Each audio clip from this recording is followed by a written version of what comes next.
By the time most people reach their mid-30s, almost everything about them is already set. Their habits, their emotional reactions, even the way they see the world. Think about that for a second.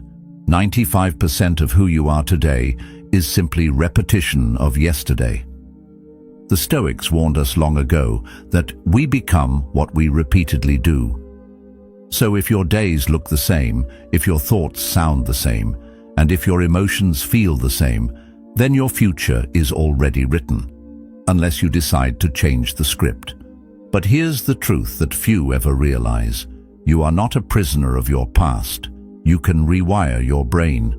You can teach yourself to think differently, feel differently, and live differently. And when you do, life doesn't just improve, it transforms.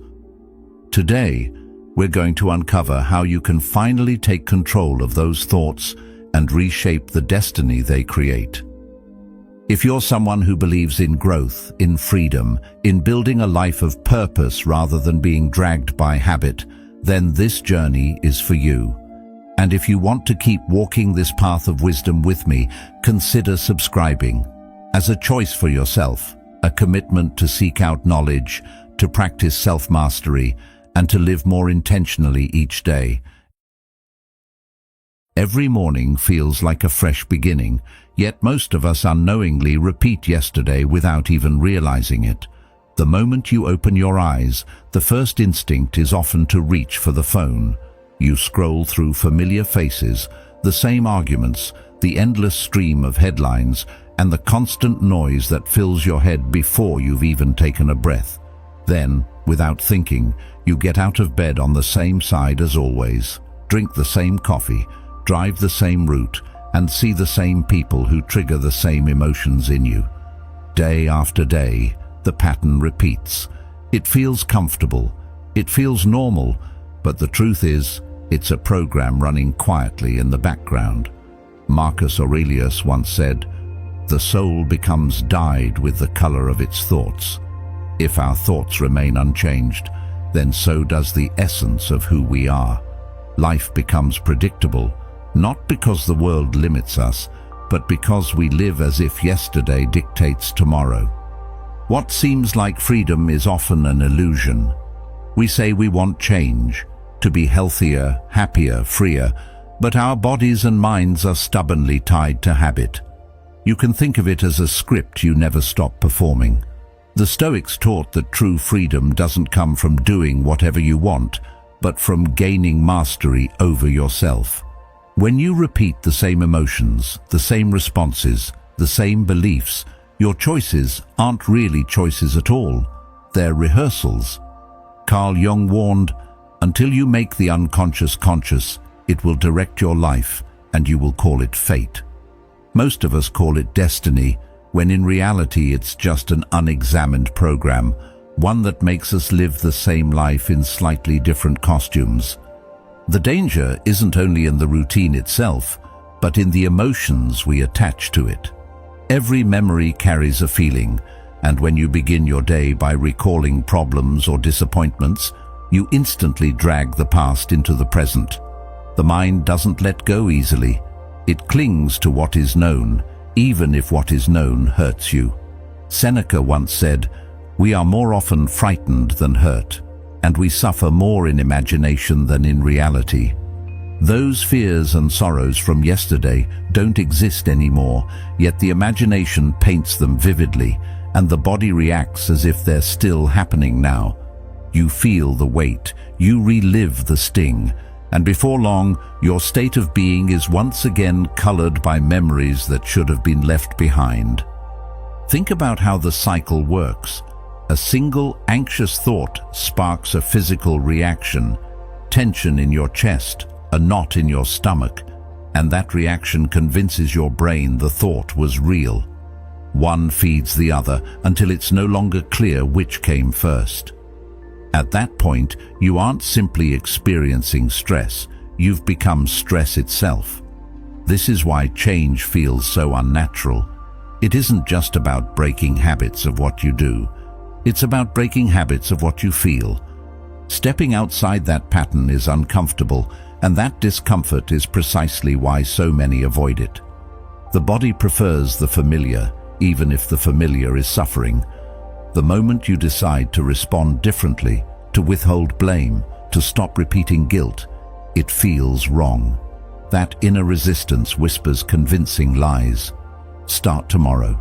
You can't change. This isn't who you are. But that voice is not truth. It is history. Plato observed, "The first and greatest victory is to conquer yourself." The battle is not with the world, but with the pull of the familiar. To step into the unknown is to step into life itself, and though the body resists, it is the only way forward. Stress magnifies the cycle. Unlike animals that return to peace once danger passes, we humans can summon fear with thought alone. A deer outruns a predator and returns calmly to grazing. But a human remembers an insult, replays it, and reactivates the entire stress response again and again. The body, built for balance, cannot endure permanent emergency mode. Epictetus reminded us, "It's not what happens to you, but how you react to it that matters." Most of us are reacting to what no longer exists, and in doing so, we create new wounds where none should be. Stress becomes not a passing state, but a lifestyle, and eventually a disease. Yet if thoughts can make us sick, thoughts can also make us well. The same imagination that chains us to the past can free us into the future. Your brain does not distinguish sharply between rehearsed action and lived experience. When you imagine clearly, when you feel the emotion of change before it arrives, you plant seeds in the soil of your mind. Over time, those seeds grow into new habits, new beliefs, new ways of being.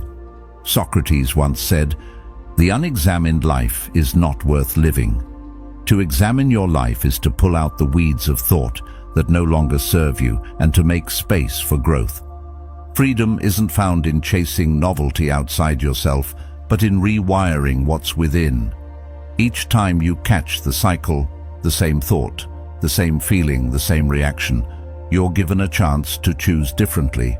Small choices made consistently shift the program. Slowly, the unconscious becomes conscious, and what once felt like fate begins to feel like possibility. The Stoics did not promise ease, they promised resilience. And resilience comes from understanding that you are not the sum of your past emotions, but the author of your present ones. So the question remains, will you let yesterday's program run tomorrow's life, or will you take back the script? The answer is not in grand gestures, but in simple awareness, in the courage to pause, to choose, and to step into discomfort. Because on the other side of discomfort lies freedom, and freedom has always been the true purpose of the examined life. We often believe that the choices we make every day are born out of free will. We tell ourselves that we're in control, that when we decide to start a new habit, change a behavior, or even reshape the course of our lives, it's entirely up to us. And on the surface, that feels true. You might wake up one morning with a strong desire for something different, whispering to yourself, "I want to be happier. I want to be healthier. I want to change." But here's where it gets complicated. The conscious mind may want those things, but the body is not easily convinced. The body has been trained by years of repetition, by cycles of emotions and experiences that have etched themselves into its memory. It doesn't listen to what you say you want. It listens to what it has practiced for decades. Think of your body as a stubborn animal that has learned only one path through the forest. You can stand at the edge and point in a new direction, but the animal, out of habit, will return to the same trail it has always walked. That trail is familiar. It feels safe, even if it leads to pain. Stress, guilt, doubt, frustration. These are languages the body speaks fluently. And because the familiar always feels easier than the unknown, the body will tug at you, dragging you back into old patterns, no matter how loudly your mind cries for change.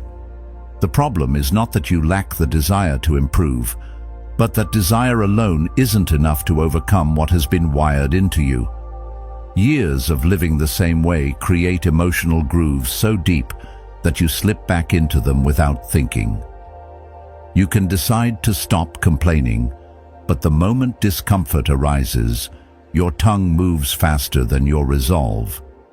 You can swear you'll no longer let fear control you, but the instant life feels uncertain, fear rushes back like an old friend you can't quite ignore.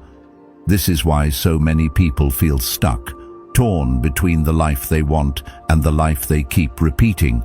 They mistake willpower for freedom, when in reality, freedom comes from rewiring. The Stoics were clear on this point. Freedom is not about doing whatever we want whenever we want. It's not about chasing comfort or avoiding pain. Epictetus said, "No man is free who is not master of himself." Freedom comes when we no longer serve the emotions and habits that enslave us, when our choices are not dictated by fear, by impulse, or by the pull of the familiar. And this mastery does not come from a single decision. It comes from daily practice, from stepping into discomfort again and again until the unfamiliar becomes the new familiar. Consider how often you've promised yourself you'd change tomorrow. The body resists today, so you compromise with the idea of later. I'll start eating better next week. I'll leave this toxic relationship after the next fight. I'll pursue my dream when the timing is right. But the truth is, tomorrow rarely comes. The program speaks with the voice of delay, convincing you that you'll act in the future while ensuring you remain trapped in the present.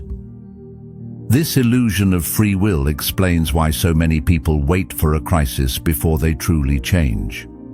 Pain jolts them out of the comfort of routine. Loss, illness, heartbreak, or tragedy shakes the body enough to allow the mind a chance to redirect it. But why wait for disaster? The choice to rewire yourself doesn't have to be forced upon you. It can be chosen in a moment of clarity, in the recognition that if you don't act now, the same patterns will rule the rest of your life. Seneca once said, "It is not that we have a short time to live, but that we waste a lot of it." Wasting life doesn't only mean idleness, it means repeating the same cycle until time has slipped away. What's difficult about this path is that it demands honesty. You must admit that the life you call your own may, in truth, be mostly rehearsed. That honesty is uncomfortable, but it is the starting point of freedom. When you feel the body pulling you back into anger, into self-doubt, into endless distraction, you must pause and see it clearly. You must remind yourself that this pull is not who you are, but simply the program doing what it knows best. Each time you resist the pull, even in the smallest ways, you weaken the illusion that the program is in control. It may be as simple as not picking up the phone the moment you wake up, or choosing to respond with patience instead of irritation when someone pushes your buttons. These moments may seem small, but they accumulate. Slowly, the stubborn animal learns a new path through the forest. Slowly, the body learns to trust the mind again. And when that happens, free will is no longer an illusion, it is a living reality. True change is less about forcing your body to obey and more about teaching it to follow a new rhythm. It is about rewiring thought by thought, emotion by emotion, until what once felt impossible becomes natural. Freedom begins when the conscious mind and the body finally align, when your choices are no longer hijacked by the echoes of the past, but are guided by the clarity of the present. That is the gift of self-mastery, and that is where real free will begins. Every day begins the same way for many people, not with a sense of freedom, but with a quiet return to yesterday. The moment the eyes open, the mind begins scrolling through problems, disappointments, and unfinished conversations. Without even realizing it, the first breath of the morning is colored by the memory of the past. The argument that left you unsettled, the worry about bills, the regret of a mistake, they resurface, not as faint recollections, but as living emotions. And once those emotions return, they shape the way you see everything that follows. What should be a fresh start quickly becomes a continuation of yesterday's burdens. It feels natural because it is practiced, but in truth, it's nothing more than the past replaying itself through you. That is the real trap. The body does not know the difference between what is happening now and what has been remembered with intensity. When you recall a painful moment, the heart races, the muscles tighten, the stomach turns. You are reliving an old experience in the present moment as though it were happening again. And the more often you do this, the more your nervous system learns to respond to memory as though it were reality. Epictetus was right when he said, "We suffer more in imagination than in reality." So much of the pain that weighs you down is not being caused by life in this very moment, but by the mind's insistence on carrying yesterday into today. It is easy to underestimate the cost of this cycle. Each remembered hurt becomes a lens, and through that lens, you interpret your entire day. If you wake up thinking about betrayal, trust will seem impossible. If you wake up rehearsing failure, opportunity will feel out of reach. The past acts like a filter that colors every present experience with its own shade. And soon, the present is no longer truly present. It is only the past in disguise. Marcus Aurelius once observed, "The happiness of your life depends upon the quality of your thoughts." If those thoughts are borrowed entirely from memory, happiness remains locked away, held hostage by what has already happened. The deeper danger is that these repeated memories harden into identity. Recall a disappointment long enough, and you no longer see it as something that happened. You see it as who you are. The sadness becomes your nature, the anxiety becomes your normal, the resentment becomes your personality.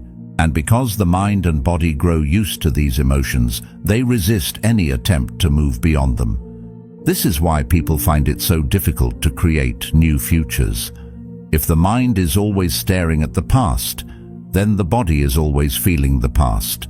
And together, they recreate the same experiences over and over again. You can say you want change, but if your emotions are anchored to yesterday, you will only end up repeating what you know. It is like walking in circles and calling it progress. The Stoics warned us about this tendency, to be enslaved not by others, but by our own habits of thought. To see how strong this prison is, think of a time when you tried to move forward, but felt chained by hesitation. A person may leave a harmful relationship, yet still wake each morning with the weight of its pain. Another may step into a new opportunity, but carry with them the voice of doubt formed years before. In both cases, the past is not gone. It is active, it is alive, and it rules the present moment. The bars of this prison are built not of steel, but of memories rehearsed too often. And yet, this cycle is not permanent. Just as thoughts of the past can be replayed, thoughts of the future can be rehearsed. The brain cannot always tell the difference between what is imagined vividly and what is experienced. This is why envisioning a different life, one built on new emotions and new responses, can begin to rewire what feels automatic. The work is not easy because the past feels comfortable even when it hurts. Familiarity tricks us into mistaking suffering for safety, but growth demands discomfort. To step outside the prison of memory requires the courage to sit with unease, to resist the urge to define yourself by old emotions, and to practice new ones until they begin to feel real. Every morning offers this chance. You can awaken and immediately rehearse the same story of who you were, or you can pause, notice the pull of memory, and choose to imagine something else. It might be only a moment of calm, a breath of gratitude, or a vision of the person you want to become. Small acts, repeated, begin to shift the weight of the past and open the door to the future. The prison is strong, but it is not absolute. And once you realize the key has been in your hand all along, you can finally step beyond yesterday and begin to live today as it was meant to be lived, free, open, and unchained. A single thought can feel harmless at first, a flicker of worry passing through the mind, but left unchecked, it plants itself deep, and almost instantly the body begins to respond. The heart rate rises, the muscles tighten, the breath shortens. What began as a mere idea now feels like a real threat. Anxiety is born not from the world outside, but from the picture painted inside. And here lies the trap. The anxiety then confirms the thought that created it. The mind says, "See, you are in danger," because the body is trembling as if it were true. The cycle deepens, thought and emotion feeding each other in a loop so tight that before long you no longer separate one from the other. You don't think stress anymore. You become it. This is why change feels so unnatural. It is not just about resisting a habit of action, skipping the cigarette, avoiding the gossip, breaking the routine. It is about unlearning the emotions that accompany those habits. The body has memorized what it feels like to worry, to grieve, to fear. And when you attempt to step into something new, the body resists not because it is lazy, but because it cannot let go of the emotions it knows best. Consider how quickly the loop can form. A single fearful thought, "I'll fail, they'll reject me, something bad will happen," immediately provokes the body. Then the body's trembling confirms the thought. The mind says, "Yes, it must be true, look at how unsettled I feel." And so the cycle continues.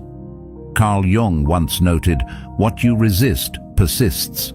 The harder you fight the feelings without understanding their roots, the more they return, strengthened by your own resistance. The loop then solidifies into identity. Anxiety becomes not just a passing state, but who I am. Sadness becomes not a temporary mood, but a permanent trait. And soon, a person is no longer experiencing emotions. They are living as those emotions.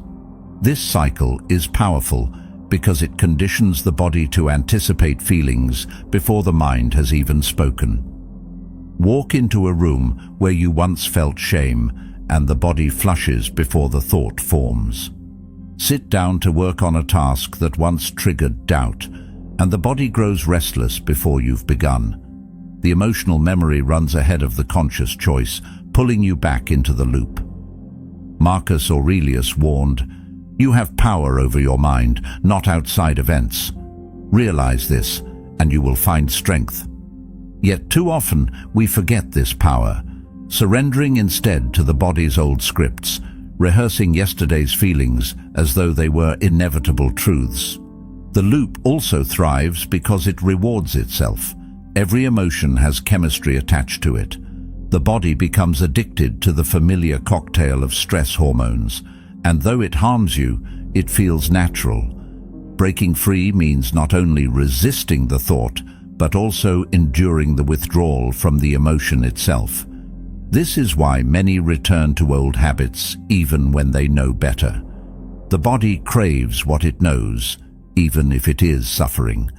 It whispers that discomfort means danger, when in reality discomfort is the doorway to freedom. The imagination, however, is not only a prison, it is also the key. The same mind that can replay fear endlessly can also rehearse courage. The same body that memorized sorrow can be taught to memorize joy. When you close your eyes and vividly picture a future self, calm, strong, unshaken, the brain begins to build the pathways as if it were already true. Slowly, the loop begins to change direction. Instead of fear fueling anxiety, hope fuels action. Instead of doubt confirming weakness, vision confirms strength. The imagination is not the enemy. It is the soil in which both weeds and flowers grow, and it is your attention that decides which will thrive. This process demands patience. Loops that have been practiced for years will not dissolve overnight. But each moment you catch the cycle in motion, you weaken its hold. Notice the fearful thought. Feel the surge of anxiety. And instead of letting the body confirm the lie, breathe and remind yourself that this is memory, not reality. Socrates once said, "The secret of change is to focus all of your energy not on fighting the old, but on building the new." You do not break the loop by wrestling with it endlessly. You break it by redirecting your focus, by teaching the body new emotions until the old ones fade from disuse. The emotional loop can feel like a cage, but it is not made of unbreakable steel. It is built of habits, and habits can be changed. With awareness, with practice, with the courage to endure discomfort, you can step outside the cycle and begin to live as someone new. And when that happens, the same imagination that once trapped you becomes the very force that sets you free. Change always sounds inspiring when we think about it, but the moment we try to live it, resistance shows up like a shadow. You decide to take a different path, even in something small, and suddenly the body protests. The heart races, the stomach tightens, the mind fills with doubt. A whisper surfaces almost immediately. "This doesn't feel right. Start tomorrow. You'll never change." Those words feel convincing, but they are not truth. They are echoes of the past. This is why so many people get stuck repeating the same patterns year after year. The body has been conditioned to treat the unfamiliar as unsafe, even when the familiar is misery. Think about it. Staying in a toxic relationship feels easier than leaving. Clinging to unhealthy habits feels more comfortable than building new ones. The mind dreams of change, but the body clings to routine, because the body trusts what it knows, not what it hopes for. Marcus Aurelius once said, "It is not death that a man should fear, but he should fear never beginning to live." To never step into the unknown is to never truly live, yet resistance persuades us to mistake survival for life. The power of resistance lies in its disguise. It doesn't scream, it whispers. It speaks in rationalizations that feel harmless. "You're too tired today. The timing isn't right. Maybe when you feel more prepared." These excuses don't sound like sabotage, but they quietly delay action, sometimes for years.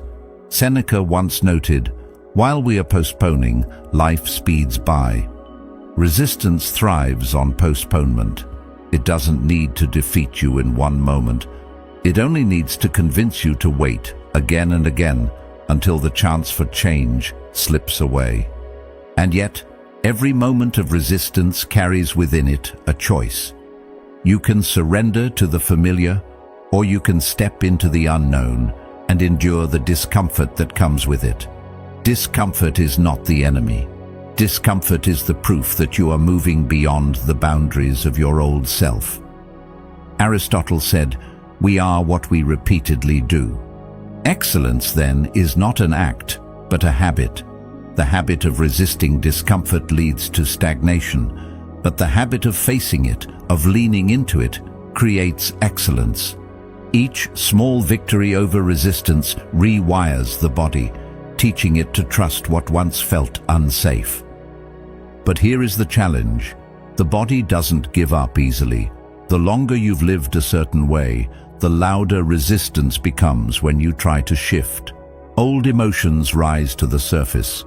Guilt, shame, fear, they all rally together to pull you back into the familiar. It feels as though you are betraying yourself, but in truth, you are only betraying the version of yourself that has kept you small. Think of resistance as the threshold guardian. In every myth, the hero encounters a gatekeeper before stepping into a new world. That figure exists to test resolve, to make sure the hero truly wants the transformation ahead. Resistance is your inner gatekeeper. Its job is not to destroy you, but to challenge your determination. If you recognize it for what it is, you stop mistaking it for truth. Instead, you see it as a sign that you are moving in the right direction, that growth is near. The paradox of resistance is that it often grows strongest just before a breakthrough. When you are closest to change, the pull of the familiar feels most intense. The body begs to return to what it knows. The mind invents reasons to stop. But if you can endure this moment, if you can breathe through the panic, quiet the excuses, and take even a single step forward, the hold of resistance weakens. Each time you push past it, the unknown becomes less threatening, and the familiar loses its power over you. Over time, what once felt impossible begins to feel natural. The new becomes familiar, and resistance fades, but it never disappears completely. At each stage of growth it returns, whispering again, testing again. That is not failure, that is life. The work of change is not about eliminating resistance, but about building the strength to move forward even when it appears. In that way, resistance transforms from an enemy into a teacher, reminding you that every step into the unknown is a step into becoming more than you were before. So the next time you hear that whisper telling you to wait, to quit, or to stay where you are, recognize it for what it is, the voice of your past trying to protect itself. You are not that past anymore. You are the possibility of what comes next. And the moment you choose to act despite resistance, you reclaim your freedom and step into the life that was waiting for you all along. Stress was never meant to be a permanent companion. In nature, it exists as a short burst of energy, a survival tool designed to protect life in moments of danger. Picture a deer chased by wolves. Its body surges with adrenaline, every muscle primed to run. When it escapes, the event is over. The deer returns to grazing, its body restored to balance. That is how the stress response was designed: temporary, purposeful, and then released. But human beings complicate this design. Unlike the deer, we don't need predators to trigger stress. A single thought, an old argument replayed in the mind, or even the memory of a failure can activate the same survival response. The body doesn't know the difference between real danger and imagined threat. And so, many of us live in emergency mode not for minutes, but for days, weeks, and even years. This constant state of alert may feel ordinary because it has become familiar, but it is anything but natural. No system can survive in crisis mode forever. When the body is flooded with stress hormones, the immune system weakens, digestion falters, and sleep loses its depth. The very functions that keep us alive and healthy are sacrificed for the illusion of survival. Marcus Aurelius once said, "If you are distressed by anything external, the pain is not due to the thing itself, but to your estimate of it." The weight of stress doesn't come from the world alone, but from the meaning we give to our thoughts and memories. We choose, often unconsciously, to live as though danger never ends. And when danger never ends, life itself begins to shrink. Instead of enjoying moments of peace, we scan constantly for problems. Instead of resting in the present, we anticipate the next crisis. This is why people wake up already tense, why their shoulders ache by evening, why their nights are restless.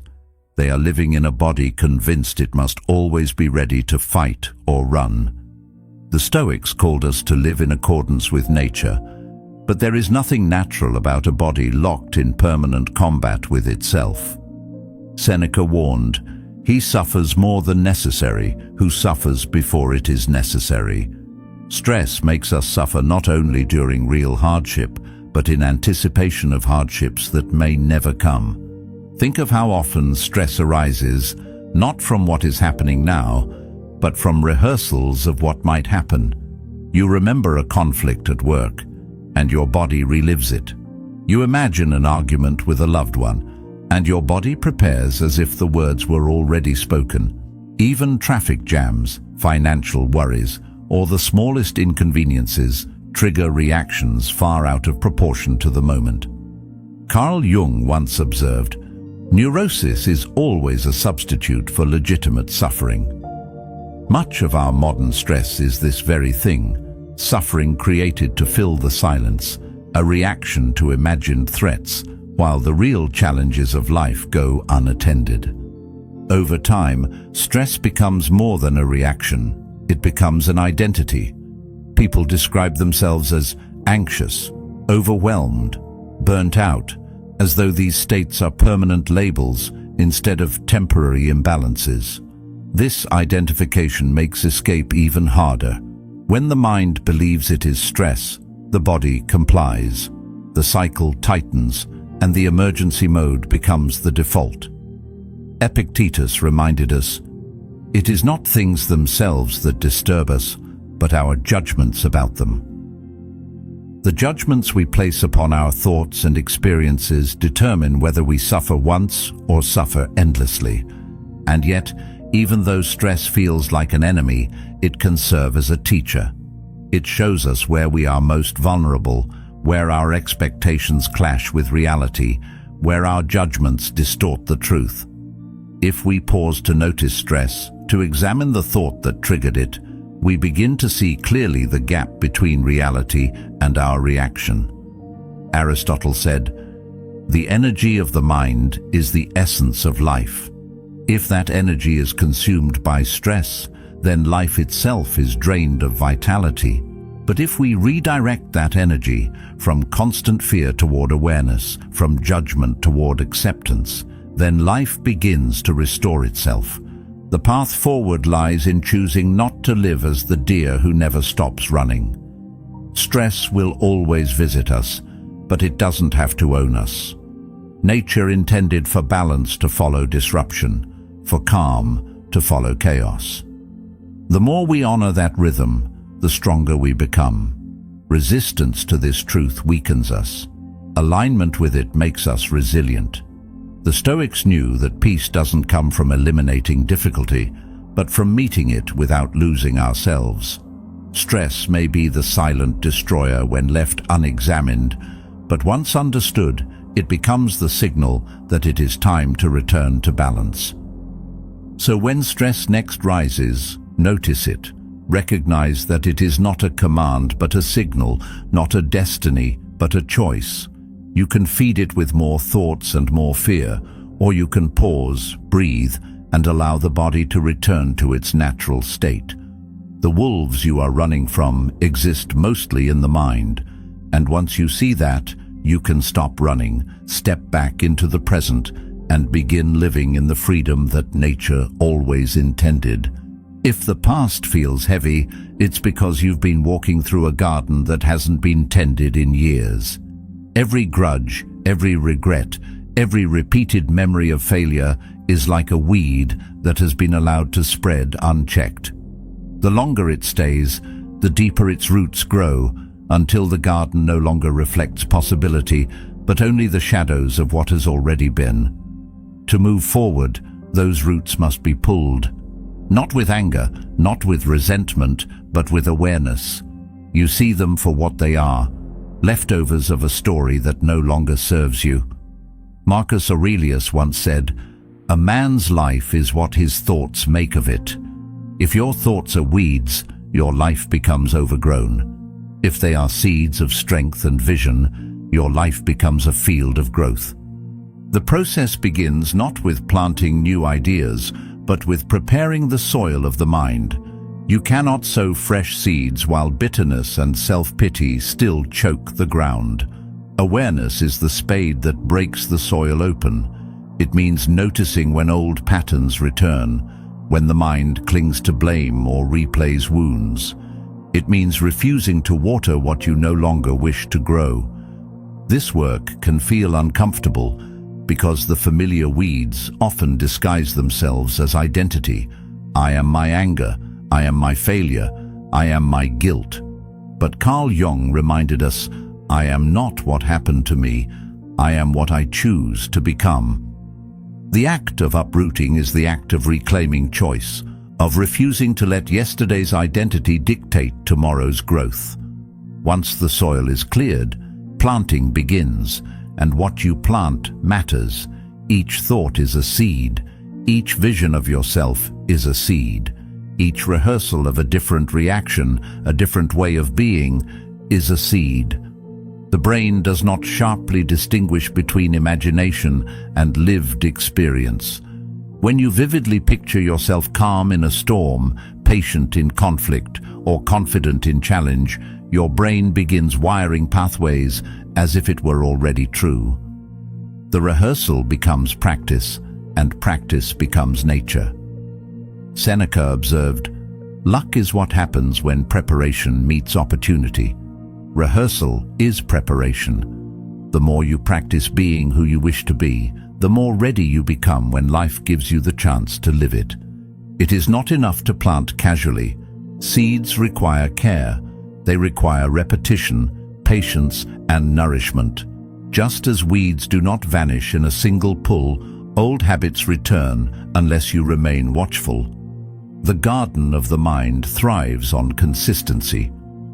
The beauty of this practice is that it transforms imagination from a source of fear into a source of freedom. Earlier in life, imagination may have replayed failures or magnified fears. Now, it becomes a stage for rehearsing strength, for living tomorrow before it arrives. Epictetus once wrote, "First say to yourself what you would be, and then do what you have to do." This is the essence of planting the future, to decide in advance the shape of the person you wish to become, and then to live each day as practice toward that vision. But planting the future requires patience with imperfection. Not every seed grows at once. Not every day feels victorious. Some mornings, the old weeds return, whispering that nothing has changed. This is natural. No garden transforms overnight. The discipline is not in demanding immediate results, but in trusting that repetition will bear fruit. There will be setbacks, days when you feel yourself slipping into anger or doubt, moments when the weeds of the past push through the soil again. But even this is part of the process. Every act of awareness, every time you pull a weed, you strengthen your ability to grow. Over time, you notice the weeds less, because the seeds you planted now bloom stronger. What once felt forced begins to feel natural. What once felt like effort becomes identity. In this way, planting the future is not a one-time act, but a lifelong practice. It is the daily decision to see yourself not as the product of your past, but as the gardener of your becoming. Each thought, each choice, each rehearsal is another seed. And with enough patience and care, the garden of your mind reflects not where you've been, but where you are going. The past may be full of weeds, but the future is always fertile ground waiting for you to plant something new. Freedom is a word that sounds beautiful, but living it is far more demanding than we often admit. Most people imagine freedom as doing whatever they want, whenever they want, but the Stoics understood it differently. They knew that freedom was not the absence of obstacles, but the mastery of oneself in the face of them. It is not about comfort, it is about resilience. To rewire your brain is to accept that discomfort is part of the process, that growth requires stepping outside of the familiar and into the unknown. This mastery begins with something deceptively simple, the refusal to let old emotional reactions rule your present. Think about how many people let a single moment of anger, sadness, or fear shape not just a mood, but an entire day. Then, when repeated, those moods turn into temperaments. Over time, those temperaments harden into traits. The person who once had a passing frustration becomes known as bitter. The person who once felt anxious becomes defined as anxious. This is how identity is formed, not through conscious choice, but through repeated surrender to reactions. Seneca warned, He who is brave is free. Bravery here means not letting the storms of emotion dictate the direction of your life, but instead having the courage to shorten their grip and return quickly to balance. Of course, this work is not easy. The past clings tightly, whispering to you in the form of old habits and familiar pain. Resistance rises the moment you attempt to act differently. But Carl Jung observed, there is no coming to consciousness without pain. To rewire your brain is to endure the discomfort of change, to sit with the unease that comes when you no longer give in to the emotions that once defined you. It is in those very moments of struggle that the brain begins to learn a new way of being. Each time you resist the pull of the past, even for a few seconds longer than before, you carve a path toward freedom. The work of freedom is not grand or dramatic. It is found in the smallest choices, repeated daily. Choosing not to react in anger when provoked, choosing to breathe before speaking, choosing to notice the voice of doubt without letting it decide your actions. Over time, these small acts accumulate, rewiring the brain to respond differently. But what does it mean to live forward? It means allowing the mind to guide the body instead of the other way around. It means creating a vision of who you wish to be, rehearsing it in thought, and then aligning your actions with that vision until it becomes your nature. And yet, freedom is never final. It is not a prize you win once and keep forever. It is a practice, renewed daily. Just as weeds return to any garden left untended, old habits and emotions will try to creep back into the mind. The work of freedom is the work of vigilance, noticing when you are slipping back into old loops and choosing again to return to the present. Over time, these choices reshape the very architecture of your brain, until freedom feels less like effort and more like nature. So freedom, in the Stoic sense, is not comfort. It is not the absence of struggle. It is the ability to carry yourself through struggle without being broken by it. It is the resilience to feel pain without becoming it, to face uncertainty without collapsing into fear, to remember the past without being chained to it. True freedom begins when the mind no longer drags the soul backward, but teaches the body how to live forward. And once you taste even a small measure of that freedom, you realize it was never about escaping life, but about finally living it as it was meant to be lived, with strength, clarity, and the courage to be fully awake. Freedom is not waiting somewhere in the distance. It begins the moment you choose to no longer be ruled by the past. Every thought you guide, every emotion you shorten, every habit you reshape is proof that you are stronger than the program that once held you. The Stoics reminded us that the true measure of a life is not comfort, but resilience. Carry that with you, and you'll discover that the future is not something to fear. It is something you are planting right now. If this message spoke to you, stay with us and watch one of the suggested videos on your screen to continue this journey of self-mastery and growth. Thank you for being a part of Stoic Journal. Your path to freedom is only just beginning.